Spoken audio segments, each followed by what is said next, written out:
Now from WATN, it's Local 24 This Week with Richard Ransom. Is it Sunday already? Here we are again for Local 24 This Week, where we bring you the real story behind the big stories. Glad you're with us, and we have plenty to talk about today, so let's dig right in. First up will be the Memphis mayor's race. Willie Harrington grants an exclusive interview with the new Tri-State Defender and makes some waves with that, while incumbent Jim Strickland does the same with his announcement of a 3% pay raise for police and firefighters. It's good to be a Memphis City Councilman because that can also lead to other good things, apparently. Current Councilman Joe Brown and former Councilman Myron Lowry are eyeing a run for higher office, while current Councilman Berlin Boyd finds himself explaining why he didn't disclose that he works for FedEx. And MLGW's warning. The utility company warns of longer and more frequent power outages, as well as cuts to overtime and capital improvements, all because the City Council voted against its proposed rate hike. Now the mayor is joining the chorus of others wondering if that is fair. Let's talk about all of this with my roundtable today. We've got Otis Harrington with Local 24, the political analyst and commentator extraordinaire. And we also have Susan Adler-Thorpe with Thorpe Communications. Thanks, you two, for being here. Let's dig right into the mayor's race, starting with Willie Harrington's comments to the Tri-State Defender. The former mayor, 4 terms, elected 5 terms. Elected, didn't serve all 5, but he made some comments that seemed to be shot so much at Tammy Sawyer, one of the other candidates in the race, kind of demeaning younger activists, shall we say. Otis, you weighed in on this in one of your columns with the Daily Memphian. What are your thoughts? Well, and again, it was a shot across the bow here, and I'm hearing that he's not letting up on that. He has little respect, apparently, for what Tammy Sawyer has done, and doesn't think that she is a viable candidate. That's in his mind. I think she is a viable candidate, at least right now. But what he said was that, you know, these people don't know anything about activism. I think he used another 4-letter word that I probably won't use on air. But he was touting the fact that, you know, I marched with Dr. King. I risked my job when I was a school principal by participating in the Black Monday protest from back in 1969, which was a very historic moment in the city. And so it tells me that instead of really going after Mayor Strickland and trying to, you know, bring him down a couple of notches in this campaign, you know, he's going to knock on Tammy Sawyer as well. And I believe all of that benefits the incumbent mayor, because all he has to do is just waltz right down the middle if we have the 2 major challengers going after each other. Well, in fact, I remember interviewing Willie Harrington before the statues came down, and it looked like there was, you know, a real serious effort to make it happen before MLK 50. And Harrington was critical of the activism to remove those statues. He said the city's got bigger priorities, bigger fish to fry, and didn't really support the effort that Tammy Sawyer was behind. So you see where it's coming from. Do you agree with Otis that Mayor Strickland benefits from all of this? I think Mayor Strickland does benefit. I think though Mayor Strickland's numbers are very strong right now, very positive, and even stronger in the black community than it is in the white community. But they're both off the charts. And I think when you have 2 candidates, one like Mayor Harrington, who is a divisive figure in and of himself, and Tammy Sawyer, who's on the march as a young woman to create divisiveness. I think these 2 are going to clash with each other, and Mayor Strickland can just continue to take care of business and do what he needs to do to be reelected in office. I think I understand, as an older person who was very active as an activist when I was young too, that what Mayor Harrington is saying. But on the other hand, in fairness to the young people of this community and of this country, and to Tammy Sawyer in this conversation, the face of activism changes. And what's meaningful to one generation isn't necessarily meaningful to the next. And yes, I think there are a lot of young African Americans who are grateful to the challenges and to the activism of people like Dr. Willie Harrington, but now is an opportunity for a new kind of activism. And I think that's what Tammy Sawyer is after, and she's out to not only dethrone the current popular mayor. She is also out to push away the current not so popular former mayor.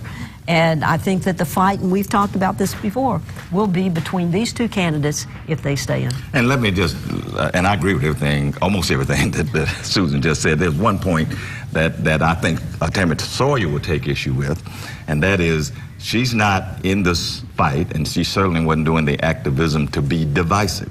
That was not her goal. She is riding a national wave of African-American women stepping up, winning political office, getting the enthusiasm of the electorate, and like Stacey Abrams did down in Georgia, and like the people, women who won the congressional seats. She is looking to tap into that fervor, and she would argue that it's not being divisive. It is just being looking at what's going on right now politically in Memphis and around the country. That's what she would say. I can see what you're saying, and I see the perspective. I was just trying to establish the perspective in the political arena of people saying who's divisive and who's not. I got you. But Tammy Sawyer is very new to local politics. She only won her first election a few months ago as a county commissioner, and now she's not paying much attention to that, and she's looking forward to running for city mayor just a few months later. And so, you know, the problem I think that Tammy Sawyer faces is that she right now is a social media candidate. And there is a great number of people in this community who do not participate in social media. It's still in its infancy. And it's this kind of echo chamber on Facebook and Twitter of the people who follow her and whom she follows. But translating that activism to getting young people to the polls is a bigger challenge, I think, than she faces. First, I want to mention that you are a supporter of Mayor Strickland. At least you were in the last campaign. I know Mayor Strickland. I've known him forever. Make sure we get that out. But I also want to ask you about the 3% pay raise that Mayor Strickland announced he wants to give all police and firefighters, much to the angst. This may surprise people. The fire unions and police unions didn't want to hear that because they say the negotiating process was still going on and they didn't appreciate one bit Mayor Strickland getting ahead of them on this, even though a lot of folks at home are probably saying, well, what's wrong with the 3% pay raise? You know, I got 1.5% or whatever. Exactly. So let's talk about that a little bit, because you said you thought that was a pretty shrewd move. It was a shrewd move. I mean, to go public, because the full budget won't be disclosed until around, I think, the 16th of April. This was a shrewd move to put that figure out there.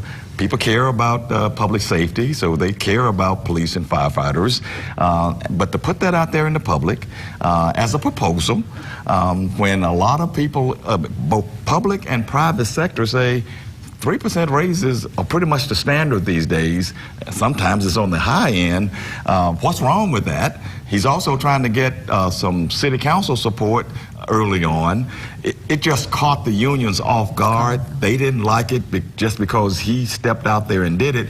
But from a political standpoint, I thought it was great strategy. The two controversies, the total having the wrong number in terms of number of minority contractors who've been hired, grossly overrepresenting how much that was, but acknowledging that. Right. And then the issue over this tire mountain that they're dealing with the tire recycling program. Are any of those concerning to the Strickland campaign folks? I think that the tire mountain issue will go away pretty quickly. You know, if I were the man living next door, it was my property, and I had all those tires on my property, I would be angry about it also. But I think that the city is prepared to clean it up and get rid of it, and it will go away.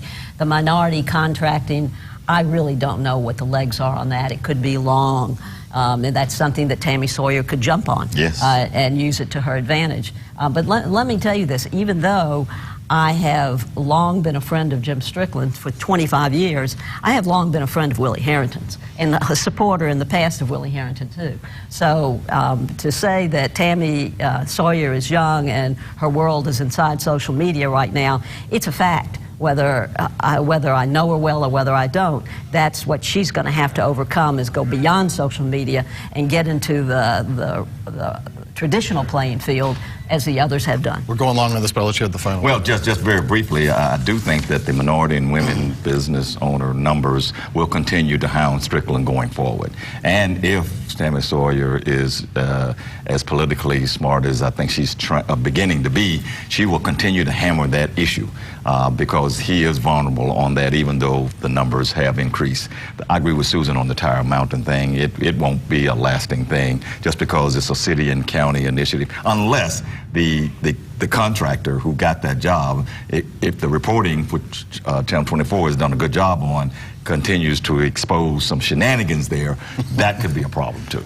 Okay, we'll leave it there. We're going to go from the Memphis Mayor's office now to Memphis City Council, and why it apparently is pretty good to be a Memphis City Councilman. We'll be right back.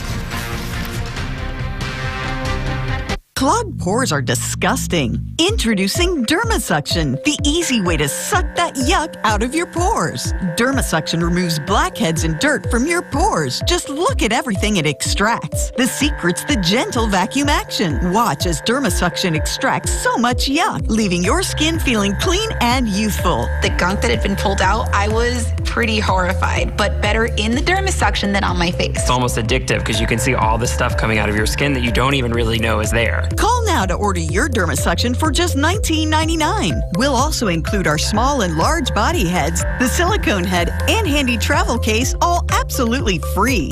Order now and you can double the offer. Just pay a separate fee. You can get all this, but you have to order now.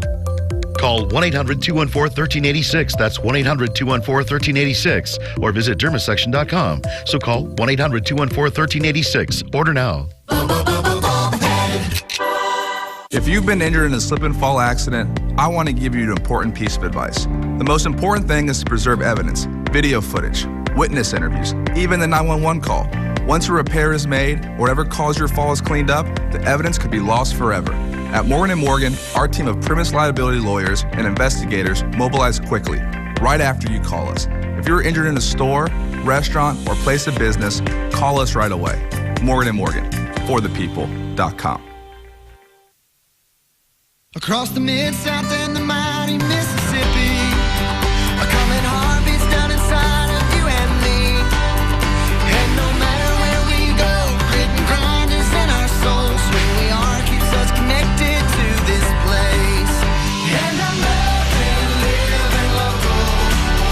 Local 24 is always there for me. The Mid-South is where I love to be.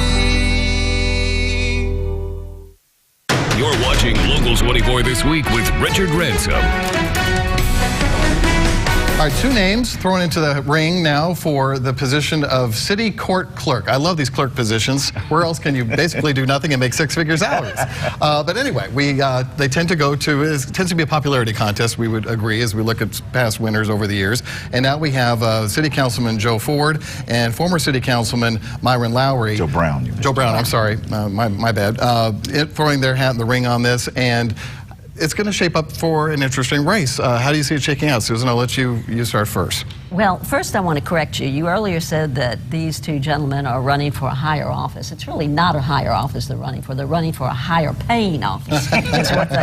is what they're running much for. Higher paying. Much higher. Yeah. But, you know, this is almost traditional among city council people who are either retiring off the council or they spot a vacancy in another office where they can get a full-time job and make well over $100,000 a year. I mean, it's tradition. I mean, you've got Wanda Halbert, who now is one of the court clerks, and Janice Fullylove, our former city councilman, who's now juvenile court clerk. So now you Bill Morrison. Bill Morrison. So now you've got Joe Brown, who's retiring off the council because he's term limited, Myron Lowry, who's been out of the public sector for 4 years because he was term limited, and they want to go into this clerk office where really and truly the clerks, if they want to work hard, they can.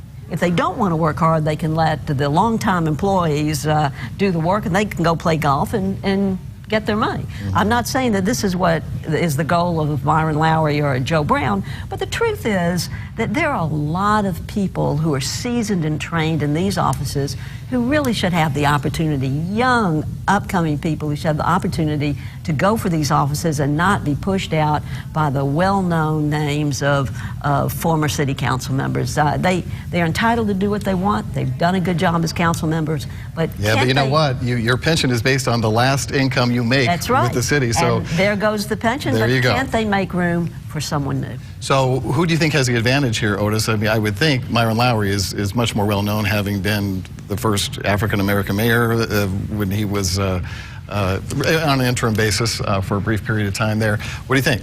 Well, I mean, I think it's going to be an interesting race. Yes, I think Myron Lowry probably has slightly more name recognition, only slightly.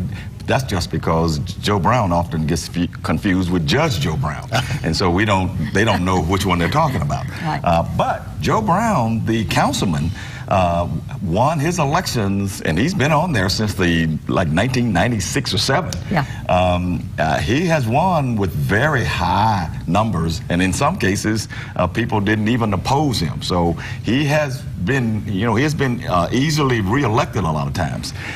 Susan makes a great point about the fact that, these are older folks who have been in public office. It might be time for some younger bloods to come along. I think that that's the right way to go here. I do think that both Joe Brown and Myron Lowry just like the idea of serving in public office. Now, they've run as a team before in their super districts, because they both held super district seats on the city council, and they sort of run as a team. It'll be interesting to see how they oppose each other and how they go after each other. All right, let's talk about Berlin Boyd, who's also on the city council. He's really stepped in it on this issue over moving FedEx Logistics to downtown. He was instrumental in that, and I think most folks would give him credit for that. But he's really found himself on the defense about having not disclosed that he was also an employee, recently hired by FedEx Logistics to work for them in another capacity. And he's supposed to disclose that and could be fined as a result. Susan?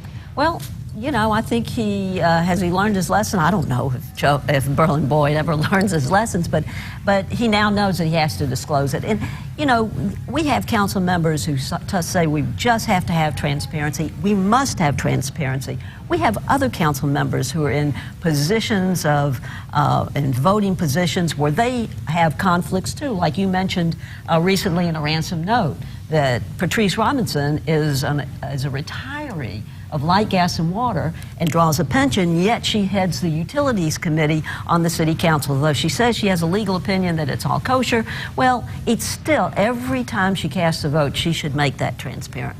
That's what transparency is all about. Yes, Berlin Boyd should have made it.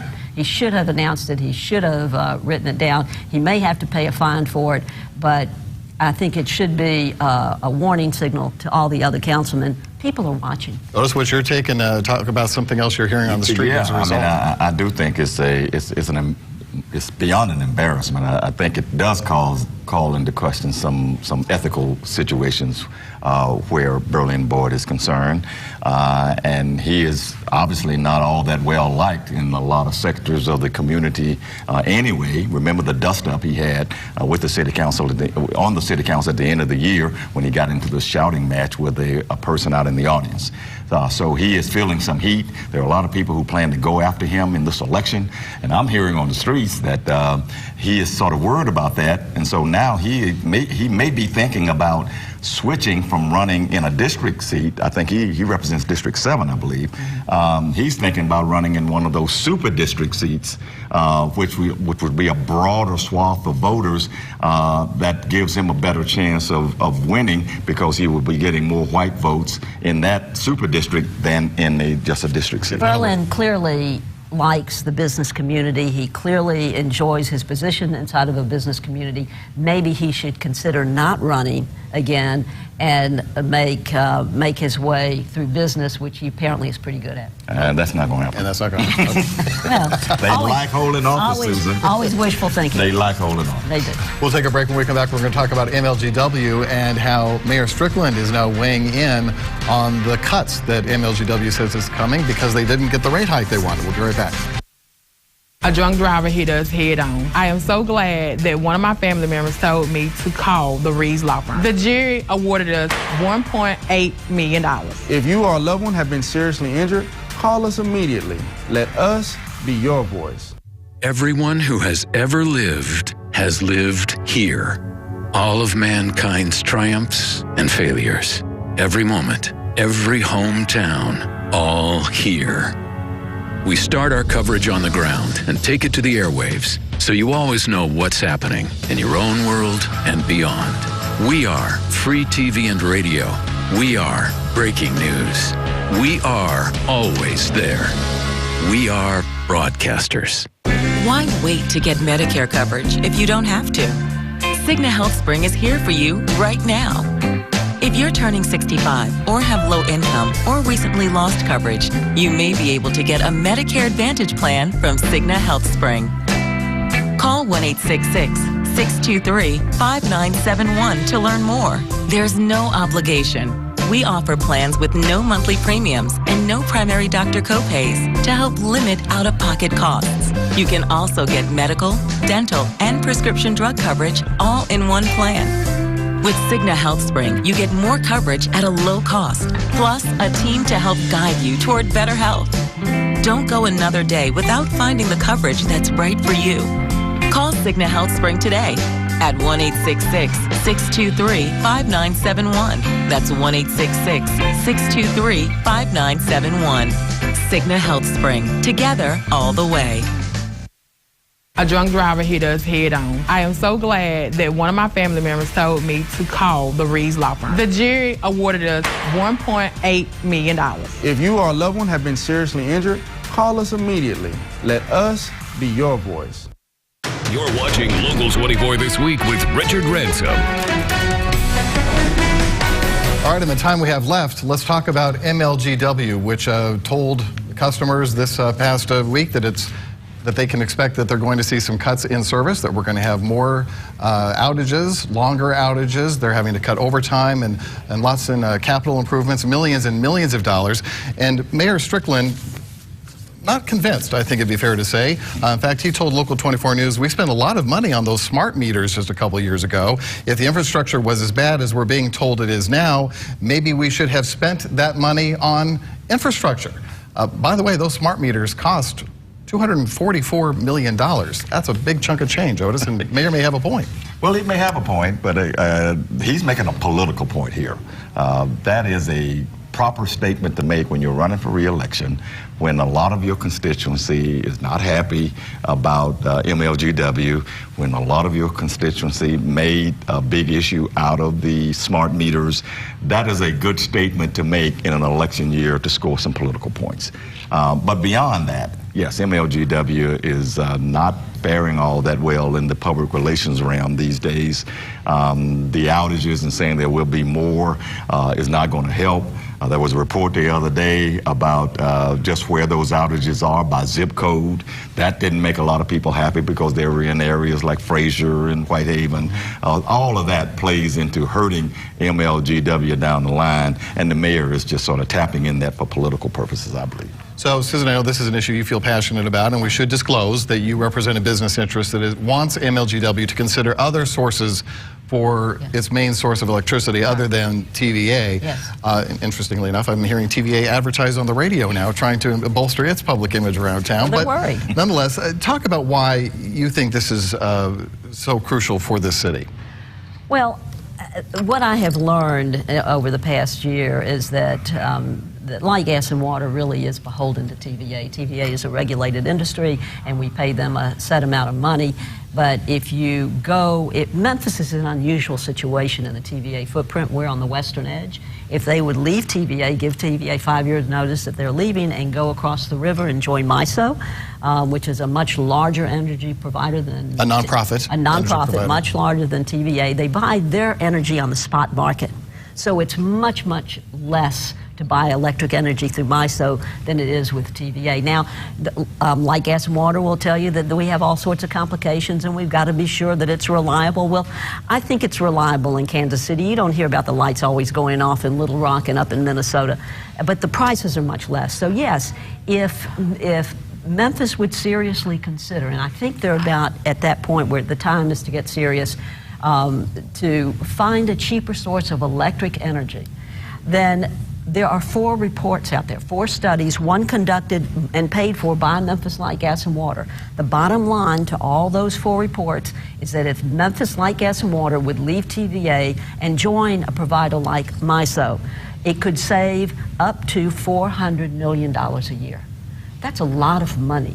And if Light, Gas and Water is saying that, well, we need $200 million to repair our infrastructure, if they would announce that they go away from TVA, they could do all sorts of bond financing, go to the bond market, borrow against future earnings. It sounds simple, but it's very complicated. I understand it, but the bottom line is we've been with TVA for nearly 100 years. TVA we are on the western edge. They haven't paid much attention to us, and all these years they haven't done weatherization programs that needed to be done here. They have ignored us until recent years, and until this past year, and now they're concerned because Memphis is their largest customer. Okay, like I said, she's passionate about this.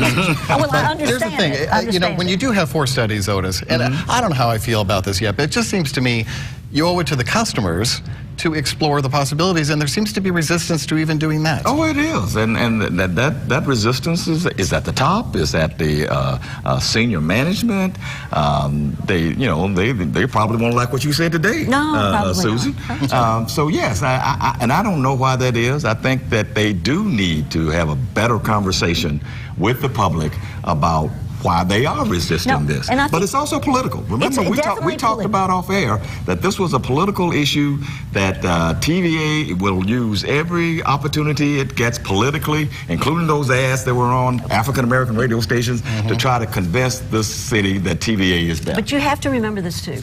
Light, Gas and Water's budget is $2 billion a year. All right. That's more than the city and the city schools combined. We'll be right back.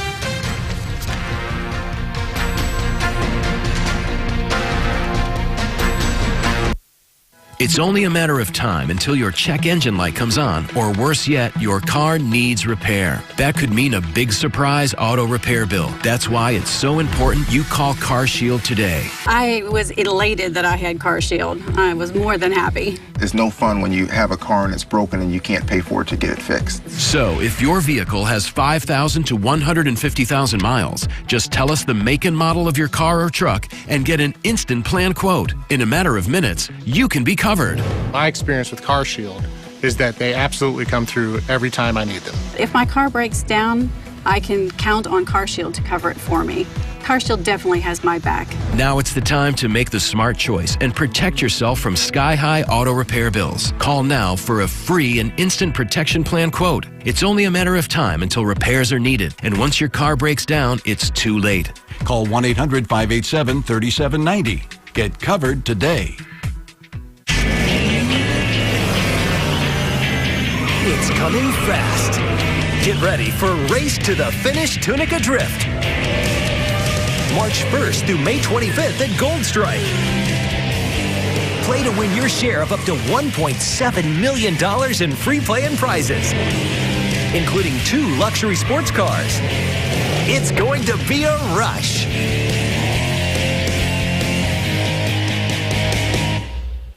Hey, we missed you at the game last week. Is everything all right? I just haven't been feeling like me lately. You know I'm here for you, right? That's a cut. Beautiful. Acting is one thing. Talking about suicide in real life is another. In the military, you take challenges head on. And now it's your turn to do the same for our veterans. Be there. Learn how you can start the conversation at BeThereForVeterans.com. Compliments and complaints to our ransom at localmemphis.com. My thanks to Otis and Susan and to you at home for watching this week. We appreciate it. We'll see you next time.